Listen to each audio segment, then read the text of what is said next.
Hello everybody, how's it going? It's me, Crendor, and welcome back to Crendor Talks in front of a shitty green screen about Warhammer. Today, dude, I literally just made a lizardmen video yesterday being like, oh, we'll see what happens later in the week, see what kind of information we get. They gave us a lot of information today. So, a huge thing about the new rules of Seraphon, what's in the book, some little sneak peeks of what's to come. So let's go over this because it's pretty good. At least in my opinion, it's pretty good. So first things first, they're like, hey, what's up? Here's Seraphon stuff. All right. So when building a Seraphon army, you'll start by choosing between the Savage Colised, I think that's how you say it, or Colised, and the mysterious Starborn, each of which offers you a suite of thematic and powerful battlefield benefits. That's a tongue twister. Regardless of which you select, you'll get access to two nifty abilities. The first, Contemplations of the Ancient Ones, lets your Slan change their spell mid-battle, allowing you to tailor your strategy for your opponents. So this is at the end of your hero phase, you can pick one friendly Slan and replace the spell they know from the Lore of Celestial Domination table with a new spell from that table. Choose a roll for the new spell, rolling again if you generate the spell Slan already had. I'm pretty sure you already can do this. I'm in fact pretty positive this is already a thing, but it's in the General's Handbook and not the Seraphon Battletome, so I think they're just kind of carrying it over into the modern Battletome, which is cool. Like, all right, neat. And they don't really mention anything about the constellations, where at the start of the game you'd roll a dice and you'd get, you know, one to run and charge rolls, one to casting, or what was the other one? Reroll hit rolls of one. But they do mention them in other ways that I think they allow you to choose. I think it's less random. So they say it here. The second, the Sacred Asterisms, lets you choose from three potential benefits for your army or specific units. The Hunter's Steed, for instance, lets you advance on your foes faster than you usually would. Add one to run rolls and charge rolls for Seraphon units. So I think that's what they're doing. They're, instead of rolling to see which constellation you get, you literally just pick, like, I'm taking this one. Which, that's actually pretty nice, because then you can tailor it a little more to whatever army you're trying to play. So, Starborn armies. Starborn forces represent the Azerite, World of Warcraft, Seraphon, extremely mobile and blessed with the ability to summon new reinforcements on the battlefield. They're flexible, powerful, and excel at objective-based play, or when using powerful casters like Slan. Lords of Space and Time is their signature ability, letting you deliver key units to wherever they are needed the most. At the start of your movement, at the end of your movement phase, you can pick one friendly Starborn unit anywhere on the battlefield to be transported through space and time. If you do so, you remove it, you set it up, so it's teleport 9 inches away from an enemy unit. So I don't know if that means double teleporting is gone, because it seems like that's just a key trait of the Starborn then. So I don't think other sub-factions get teleporting, or they get it in different ways or something like that. Either way, teleport and sticking around at least. I saw someone be like, but now you can only teleport at the end of the movement phase, which is actually true, because you used to be able to teleport in the hero phase, but I don't think you could move. If you teleported, you couldn't move, is the thing. So, as long as you can still teleport and charge, that's the biggest thing, right? Because if you have skinks, right, even if you teleport them in the hero phase or the movement phase, you're still going to be able to charge them as long as they're 9 inches away from an enemy to take a point. So, I don't see that being a huge deal. Maybe I'm missing something. If I am, just tell me in the comments below. Another key boon that makes the Starborn superb objective holders is Unfeeling, a rule that gives all your units a bravery characteristic of 10. So currently they actually all have 10 anyway, so it seems like if you become Starborn, you are the current lizardmen, Seraphon, whatever you want to call them, because then you are, essentially a star demon created, and you have no fears because you're created to not fear anything, you're a demon, whatever, right? But then we have the Colised armies, which represent the more savage terrestrial Seraphon that have made their homes in the mortal realm and as such have gained several power advantages to their combat prowess. For example, whether you're fielding Saurus, Stegodons, or anything in between, you get a helpful extra attack with any jaw-based weapons you're using. So before we get into this is the... this is the, like, these guys have been around for so long, they've just become real, is I think the route they're going down. Which is fine with me, because I think it's cool to actually have some real lizardmen that aren't just summoned in by slaying. Or maybe these, like, live through space with the slant. I don't know what the lore is, man. All I know is we now have real lizards that aren't demons, I think. Well, they're treating them as such. So, they can add 1 to the attack characteristic of Jaws weapons used by Colised units. That's pretty good. So your jaw attacks just become a lot better. This is coupled with a defensive boost in the form of Scaly Skin, an ability for all Colised units that make them excellent against attacks that deal more than 1 damage. Subtract 1 from the damage inflicted by each successful attack that targets a Colised unit to a minimum of 1. So if you take 1 damage, you can't be like, I take 0, you take 1.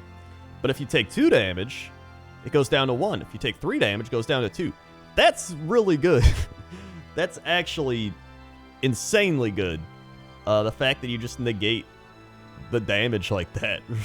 Like, oh my, even Bastiladons? Dude, Bastiladons are already hard to kill. So you're saying, imagine, right, you try to kill a Bastiladon. It's already got a 3-up save, ignores all rend, and then you manage to break, and on 4-ups it ignores mortal wounds. You manage to get by that, and you're like, alright, I do 2 damage to the Bastiladon. I think it has 8 health. And you're like, oh, you'd only do 1. Like, that's so defeating. Oh my god, I love it. So, that's really nice. As if that wasn't enough, you'll get to ignore negative terrain effects in your table half, as well as bravery modifiers. Compared to Starborn, Colised forces are really well suited to aggressive play, as you use massive monsters and blocks of source to grind down the foe.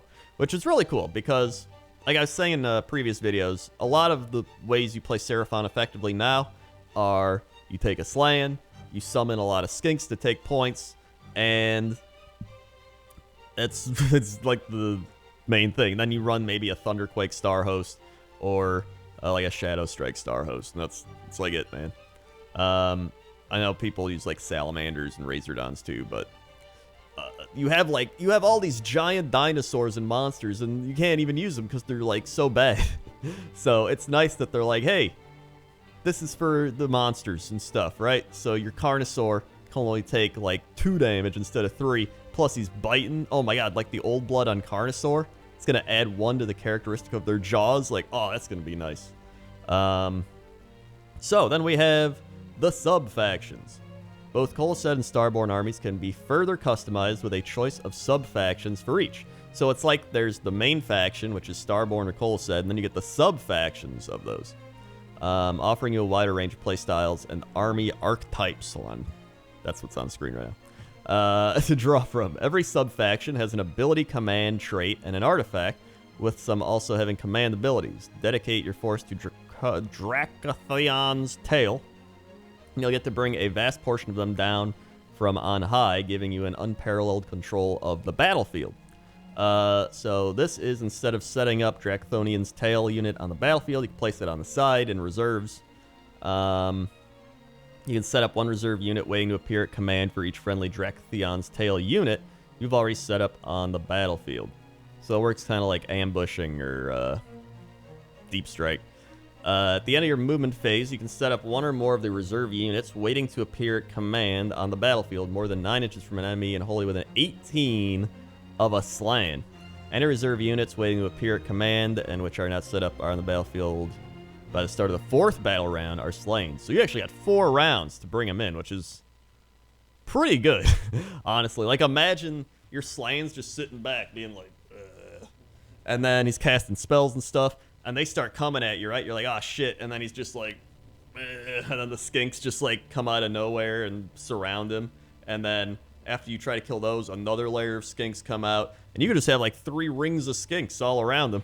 And you don't have to bring them in until like round 3 or 4. That's awesome.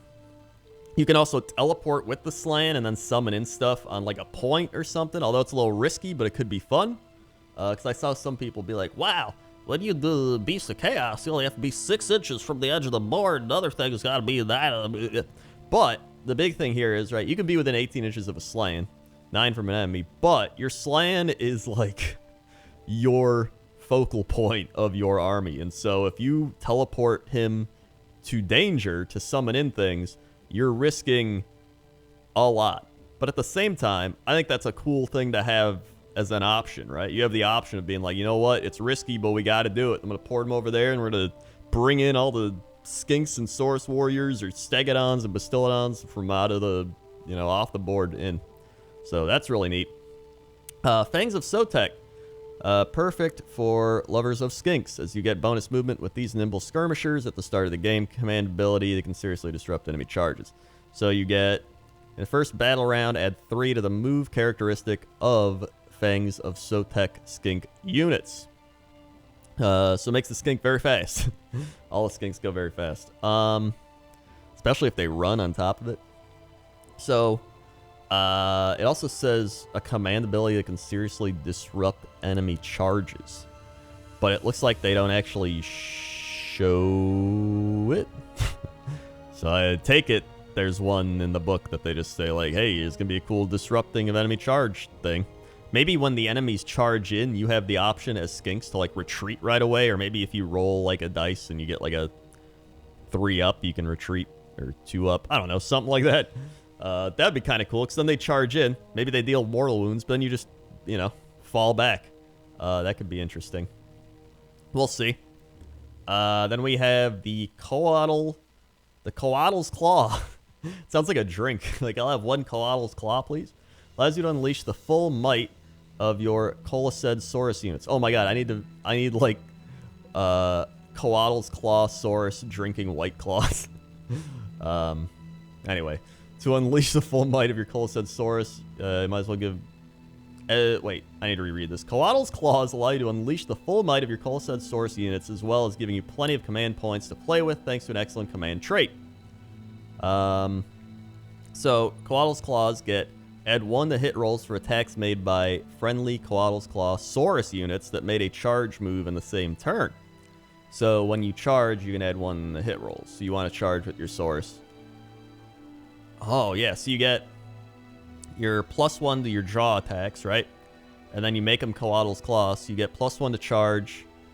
Or no, you don't get +1 to charge. You get +1 to your hit rolls, then +1 to your jaw attacks. You're actually rolling a lot of attacks with the Saurus Warriors in that case. Plus, you can take the add 1 to your run and charge rolls for those Saurus to help them out even a little more.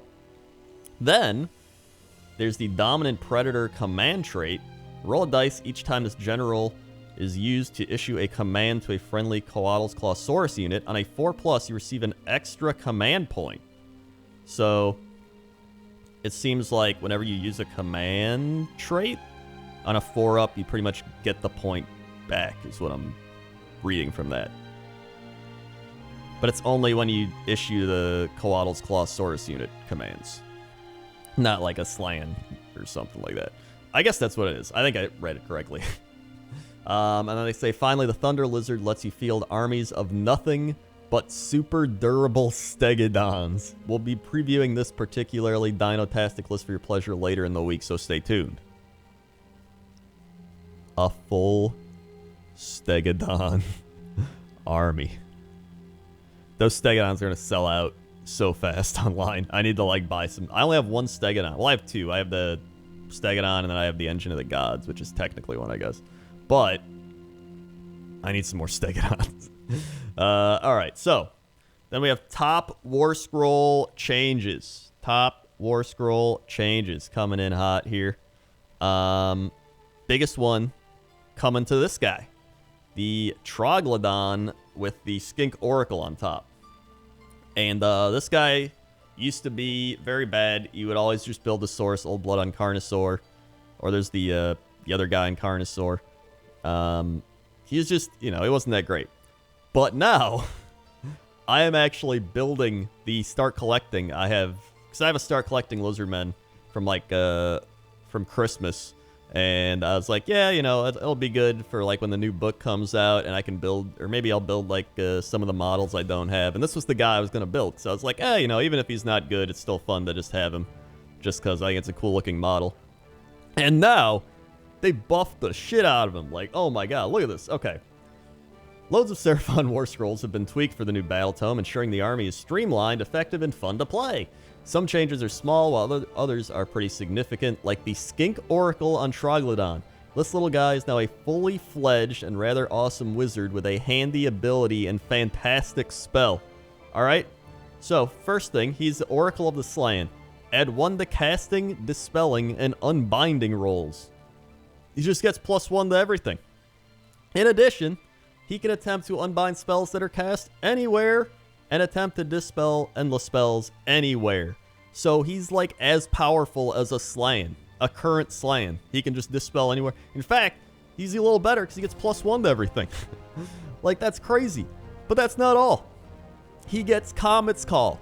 This spell is Lord Croak's current, like one of his best spells right now. So Comet's Call is a casting value of 7. So it's a 6 with this guy because he already gets +1.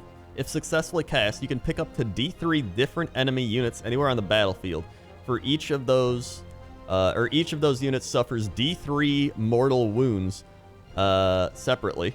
If the casting roll was a 10+, so even if he rolls a 9, you pick up to D6 different enemy units instead of D3. I've actually used this spell with Lord Croak multiple times, and it is so good. You roll it. I got a D5 once. That's the best I got. I got D5. And so I would just, you know, you pick 5 units of theirs anywhere. You don't even have to see them. You're just like, that takes D3. 3. That takes D3. 2. That takes D3. 3. And before you know it, half their army has just taken like 2 to 3 mortal wounds. It's insane. It's so good. And the fact that he can do that with +1 casting, and he just gets it, that's the type of changes I was looking for. So I'm definitely adding this guy to my army, which means the fact that they're doing this makes me think they're gonna like super buff Lord Croak, man.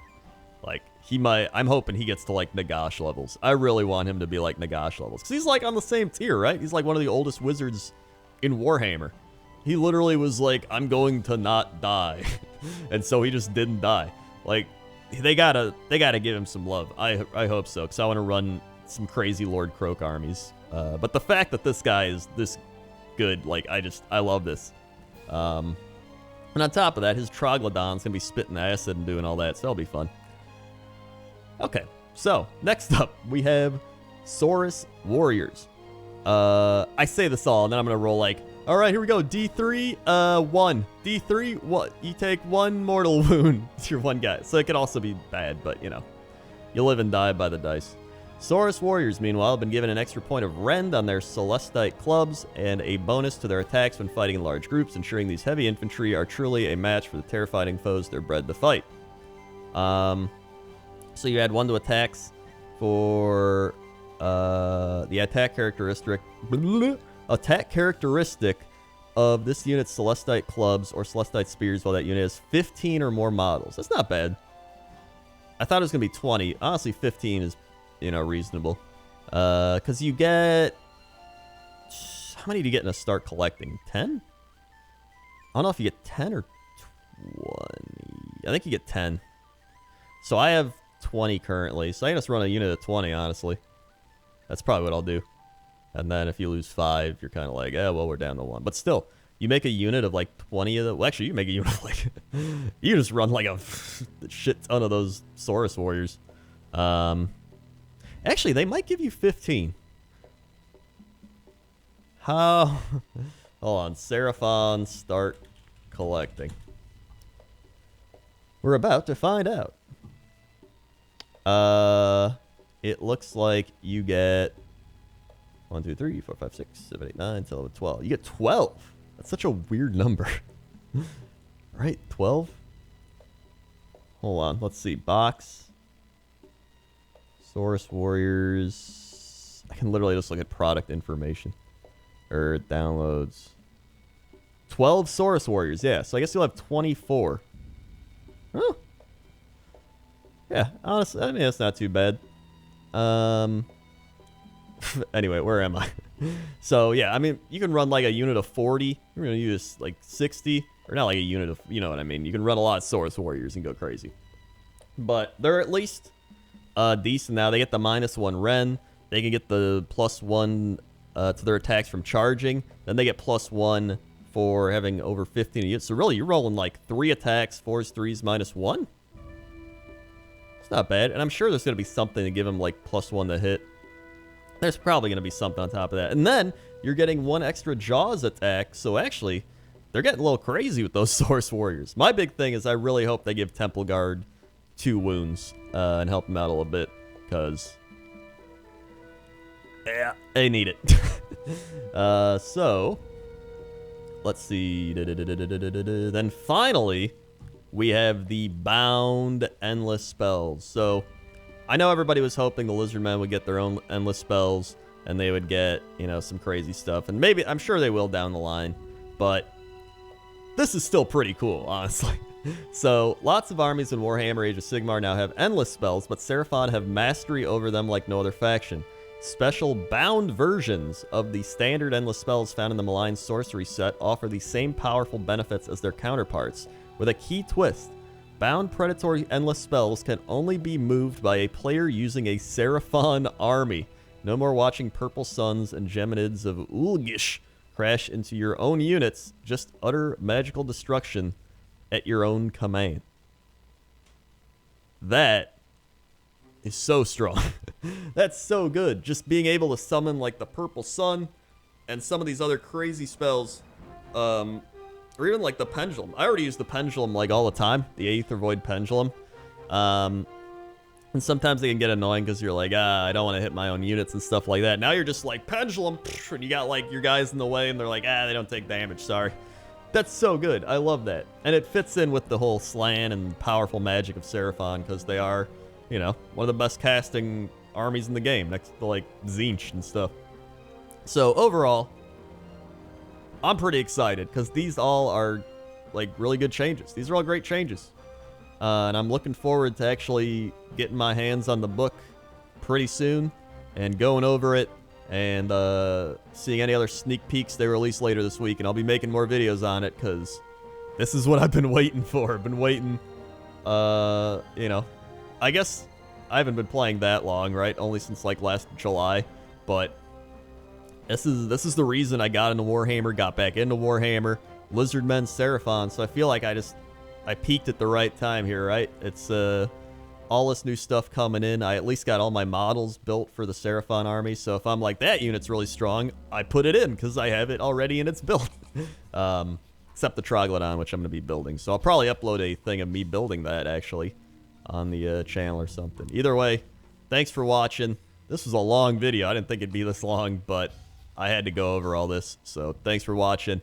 If you're new here, hit that subscribe button. Hit the bell to be notified when I upload a video. And blah, blah, blah, YouTuber talk. Please follow and everything. And comment below about what your favorite thing about the Seraphon news and releases, or things that you hope are in the book, or that you just want to say, or correct me on anything I said that was wrong, and all that good stuff. So thank you again for listening and watching, and I'll see you next time. Okay? Okay. See ya.